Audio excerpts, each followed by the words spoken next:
wanted to know, what was the kernel of the inspiration for the story? It was this guy who was, struggling with the music industry and struggling at home and struggling with what music meant to him or what it used to mean to him and sort of running out of ideas.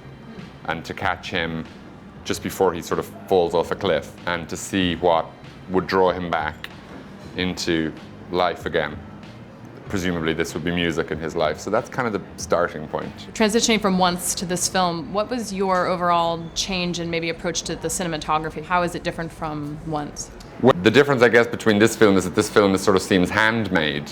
So you see the stitches, it's not perfect, and it's not a big, glossy Hollywood movie, because that would be a mistake, I think, and I don't know if I could deliver on it. I wanted this film to seem like it was a cousin of Once, and it had a similar DNA strand, but was a sort of a grown-up, slightly wiser, or more involved, more complex sort of story.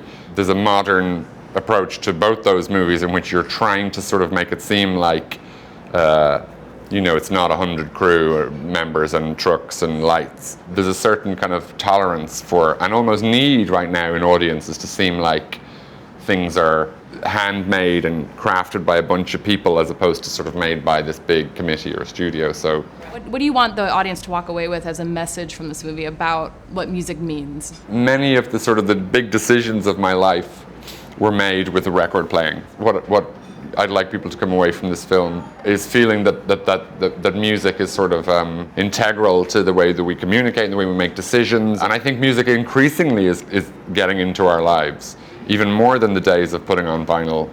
Every decision, drop out of school, was like... Is that like Ramones, drop out of school? No. I'd be more like Steely Dan. Oh, okay. That's good. Yeah, like the lyrics of Steely Dan would sort of make me want to live. Or Stevie Wonder, in fact, a lot of like original musicarium and songs in the key of life. There's nothing like chasing a girl down the street when you're just heard, Isn't she lovely?